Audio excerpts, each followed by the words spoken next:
വരുന്നില്ല. അപ്പൊ സുഹൃത്തുക്കളെ, റമളാൻ മാസം നോമ്പിന് എണീക്കാത്ത ആൾക്കാരുണ്ടെങ്കിൽ കമന്റ് ബോക്സിൽ അവരുടെ പേരെടുത്തെടുത്ത് പറയേണ്ടതാണ് സുഹൃത്തുക്കളെ. റമളാൻ അത്താഴത്തിന് എണീക്കാത്തവൻ നമ്മളിൽ പെട്ടവനല്ല എന്നാണ് നബി സല്ലല്ലാഹു അലൈഹി വസല്ലം പറഞ്ഞിട്ടുള്ളതാണെന്ന് എനിക്ക് തോന്നുന്നത്.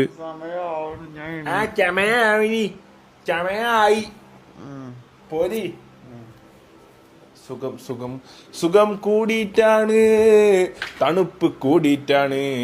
ഇറച്ചിൻ്റെ ഉള്ളിൽ കൂടെ ചൂട് പോകുമ്പോൾ, ഇറച്ചിൻ്റെ ഉള്ളിൽ കൂടെ ചൂട് കടന്നു പോകുമ്പോൾ എണീറ്റ് പോരുന്നതാണ്.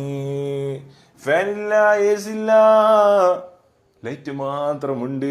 ഒരാളുടെ ഉറക്കം നഷ്ടപ്പെടാനുള്ള എല്ലാ മേഖലയും ഞാൻ തുറന്നു വെച്ചിട്ടുണ്ട്.